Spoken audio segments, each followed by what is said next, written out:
Welcome to the Leaders Abstract, a podcast about the inner work of leadership. Here we explore the ideas, habits, and blind spots that shape how mission-driven leaders show up for their teams and the communities they serve. I'm your host, Dr. Jeremy Rutter, and exciting news, we have now a co-host, Mr. Joe Tomaino. Joe, welcome. Hey, Jeremy, are you sure you want to do this? I am. I'm positive. Now, for the This team, could be quite an adventure. I think it will be, and this is why you're going to be an excellent co-host. Joe was a guest on the podcast a few months ago, and I've known Joe for several years now, and his insight is going to be amazing. And for the listener, you're getting now 200% CEO on the podcast. Yeah. And once we go to 2 episodes a month, that's 400% CEO, as Joe is also a CEO and has decades of leadership experience in long-term care. So this is going to be great. I'm very excited about this. Me too. This could be a lot of fun. Yes. And so our topic this week, Joe, I wanted to talk about AI and leadership. And my belief is that AI is actually going to make leadership more valuable and more critical. What are your thoughts about that? Yeah, it presents a whole plethora of challenges, right? I mean, you even heard the Pope this past week talking about the ethics of AI, and there's a lot of things that are going to need to be considered, and I think this is going to be a fun topic. Agreed. For us in long-term care, and I'm not sure if maybe it's for others in other industries, it is now conference season. And Joe, you know what I mean, conference season. Oh yeah. I've already been to 2, and it's just past Memorial Day. So this is the time where we all seem to gather together in our various trade conferences, and we listen to a lot of different keynote speakers, and there's breakout sessions. And so I just went to 2 very recently, and the one, the feedback I got from some people is it a lot of the speakers just kind of fell flat. It wasn't Mm-hmm. real engaging, and it just seemed, I don't know, somewhat dull. Well, you know when that started was, and you and I are both old enough to remember when you used to have to get up and speak without the benefit of PowerPoint slides. That's right. And then once PowerPoint slides came about, people, it became a race to see who could put the most content in the slides. And then you have to speak to those slides, and it's just dull. It is. Instead of people getting up, I mean, my favorite conference speaker, and you and I have been to a lot of the same sessions, is Clint Mawn, you know, Yeah. and like, Clint doesn't use a slide, he just uses himself, and that's a real loss, and I think AI is going to present an even greater challenge, because now you can be a speaker on any topic and just, say to your chat feature in AI, create a PowerPoint slide for me on this topic, That's and right. bingo, it'll print it out, and so you'll have people that know absolutely nothing about the topic, and they'll just speak to those slides instead of adding their own personal, anecdotes and so forth, and that makes it very dull.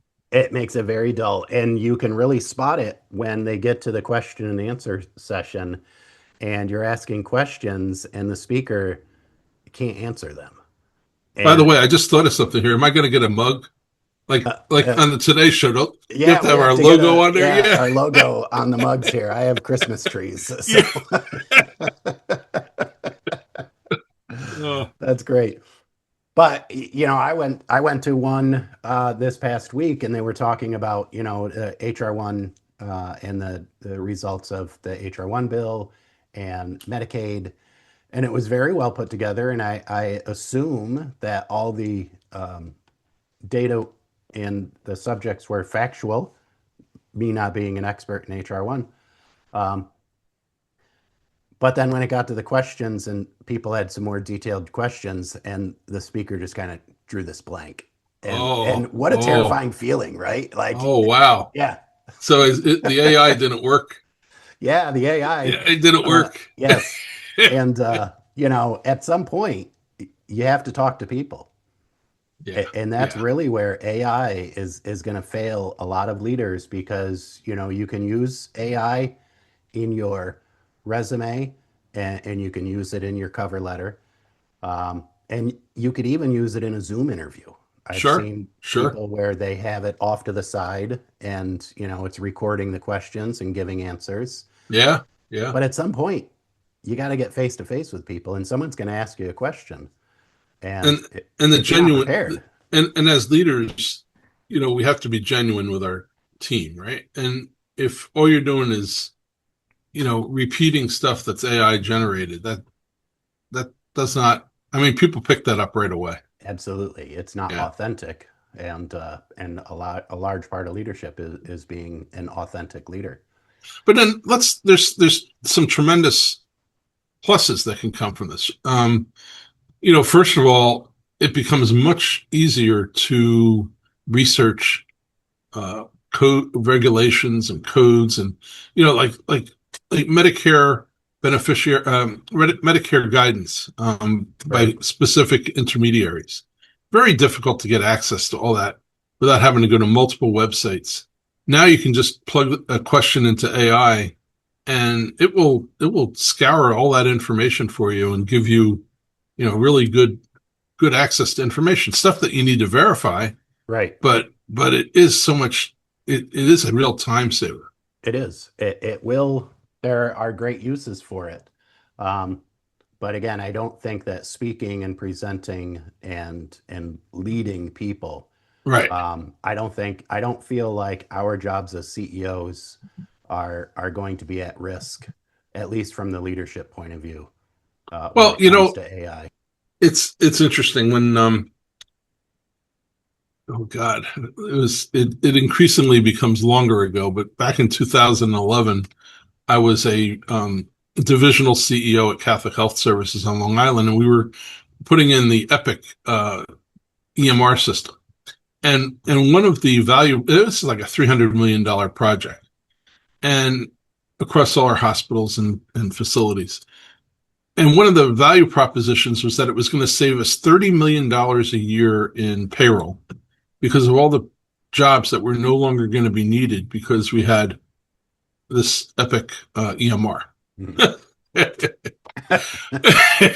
I'm you know, guessing from your laugh that it didn't. yeah, it went the other way. It was probably an additional 30 million in cost, Yeah. because what all it did was it changed the people that you no longer needed people in the file room with all the paper, but you suddenly had access to so much more clinical information, and you need people to do quality reviews and people to do compliance reviews and IT support for all the people that needed to learn how to use this. And, so I think people who think AI is going to eliminate jobs, it's going to eliminate some jobs and it's going to create a lot more. It will. It will. I think some of the downside, I'm looking forward to seeing how it progresses. But as I said, it's very dull. It has its own voice. As you know, as aside of being a CEO and a podcast host, I'm also a teacher at a Yeah, few I think it's a universities. nice touch to have your academic robe hung up behind Oh, you. you like that? Yeah, Yeah. I think that's great. Three stripes for the doctorate. That's It's right. That's yeah, right. I just wore that a few yeah, months ago and cool. hung it up there. The Um, diploma would be hard to read, but that is yeah, very that's visual. there. The Yeah. diploma is still downstairs, hasn't been framed yet, but we'll get there. But AI has a very distinct voice, and when I read student papers and they turn it in, I can right off the bat I can hear the AI Yeah, voice in yeah, there. Um, some of them are getting better, and you can, not that I should ever ask my students to listen to this podcast, but you can use AI and then It plug isn't it in and then required. I mean, that's why we're having trouble getting listeners. You're going that's to right. require Yeah, this. I should it should be part of the test. Yeah. But you can plug it back in so it doesn't sound like AI, but Right, still there's right. this voice that just doesn't come across I'll have to as try that. authentic. Next time I do that, I'll say at the end where, before it prints something out, I'll say, now reproduce this without it sounding like it's made by AI Right. and see Right. what it does. Yeah. It's be That's a very great idea. interesting. Back to your other thing about, you know, jobs and so forth. You know, I'm I'm not an accountant. I'm a nurse by background, a CEO, but I work in an accounting firm. And I was talking to a colleague at Deloitte where they've been doing automated audits for a few years now. And I said to this young man, I said, aren't you afraid, with automated audits, you're going to lose your job. There's not going to be as much of a need. And, he said to me, Joe, he says, in the old days, we sampled. So you would do a certain number of transactions, you'd sample them, and then you would investigate any deviations. He says, now with automation, we look at every transaction. So the number of deviations that need to be investigated is like multiplied Oh yeah. exponentially. So again, it's this automated and uh, artificial intelligence stuff is just going to create so many more opportunities that we haven't even thought of yet. I agree. I agree. And back to the conference. So I went to that one conference, the one that you and I went to, um, Yeah, and heard some, what was apparent, AI in some of the speakers. And then fast forward a few days later, and I went to a nonprofit uh, conference called Herkimer Next, and their nonprofit symposium. Um, of all nonprofits in Oneida and Herkimer County. It's really a great organization. And the speaker the keynote speaker was Dave Casulo, who's been on the podcast. And Dave is just an amazing speaker. And me having had conversations with him and have had him on the podcast and have heard his true authentic voice, I could tell 100% there was no AI in his keynote. yeah, It yeah, was authentic and it was engaging. And so after his keynote, um, I saw him in the hall and I congratulated and I said that was an amazing. And I said the one thing that I really noticed that's different from this keynote from the one that I was at earlier in the week is when I looked around, no one was on their phone. yeah, Like everyone was engaged, and that's really the to me that's where you really see how well he is speaking is that no one's picking up their phone to read through emails, and you go to other keynotes and it's like I'm just there for CEUs and I'm just to yeah, listen. yeah, yeah, So it was exactly. great. It was great, and you can't fake that authenticity. No, Yeah. no, no, and it's all through my career. Anytime you have communication with staff, it's if you're not transparent and there's times where you can't be, right? There's times that there may be things that are truly confidential, and you just need to say that. Just say there's things I just can't talk about. You Right. know, but to try to pretend that they don't exist, they know. I mean, my Yeah. my favorite thing was when we used to do back when I was this was in the '90s. We were planning a layoff, and we're going to great lengths to keep the list secret, who was being laid off, but we forgot that the housekeepers come in our offices every night to clean, Absolutely. so everybody knew exactly what Yeah. was happening because we didn't shred the list. That's right. That's right. I will. Yeah, that's it. So back, 100 years ago, I was before I was a CEO or a nursing home administrator, or even back before I was a discharge planner for a hospital. Um, I was a union boiler man, and so worked in Oh, the boiler room yeah. at a hospital, and I was part of the union. And right around union negotiations, we would, because I also worked second shift and would go out and do some different work orders throughout the hospital. And you would notice that right around union negotiations, I would have a lot more work orders up in the executive suite on late second shift that I would have to go and do. So take that for what you will. Is that, just be cautious of what's on your desk, Yep. because it Yep. definitely, and again, that was a long time ago. But yeah, people, it's if something's laying on your desk, people Yeah. are in your office, Yep. Yep. and they'll see. So yeah, there's no secrets in the hospital, no secrets in the nursing home. And Yep. Yeah, um, exactly. yeah, and I was a proud part of that as a IUPAT union member back in the day. So Yeah. Yeah. In my work as a consultant, I do patient care ombudsman work for the bankruptcy court, where I have to monitor healthcare businesses that are in bankruptcy. And some of these smaller businesses, the doctor or owner of the business will want to not have me disclose to the staff when I come in to do my visit that they're in bankruptcy. And I'm like, you mean you haven't told them? I mean, yeah, don't you know this is like public information? They can Google you and they're going to see the notice, yeah, So, and they think that we're clinicians. We know it's like trying to not tell somebody they're dying. Well, of yeah, course they know they're dying. It's just you're just keeping a facade by not telling them. yeah, yeah. you know, So I will, yeah, we'll wrap this up in a minute, but I will give one kind of last anecdote about this, about not being able to keep secrets in the nursing home. As you know, we just closed a nursing home, right? and when you do that, um, as soon as you file the paperwork, which for us took 6 months, um, that you have a gag order, Yeah, on you. yeah, The state Department of Health won't let you talk about it to right, anyone, right. outside of the immediate executive team and board members. That's it. So of course everyone knew, right? Yeah, yeah.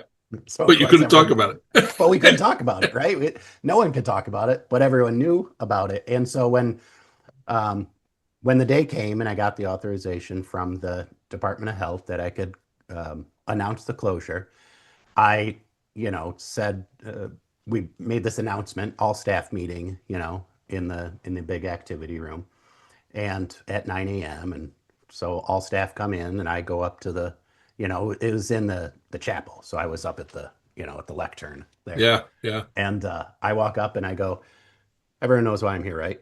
And they're like, yeah, we're closing. I go, yeah, I wish I could have told you sooner, Yeah, but yeah, transparency is not something that regulators yeah, value yeah, in the way that I value. And so I started off apologizing and said, I am sorry. yeah, I yeah, was not allowed to tell you. If it were up to me, we would be transparent. And in fact, I asked the Department of Health, can't I just work with people through this? Like, these yeah, are yeah, adults, these are staff that have spent, for some of them, 40, 50 years in this building. And can't they have the same respect and knowledge that I have? And their answer was no. No, you can't yeah. do that. So um, that's part of the deal of being in an overregulated agency. It So is. It is. yeah. Well, Joe, I think this was a great episode. We It got a was little fun. off topic on there, but all still related. Well, Um, it does reflect the whole topic of genuineness, which that's right. I think is going to be a challenge in the AI era. People can see through that. Absolutely. And authenticity is of utmost importance. Thanks for listening to the Leaders Abstract. These episodes are available on Spotify, Apple Podcasts, and YouTube. Feel free to reach out to me or Joe on LinkedIn if you have any questions or suggestions. I'm your host, Dr. Jeremy Rutter. And I'm Joe Tomaino. Joe Tomaino, also the host, and this has been the Leaders Abstract.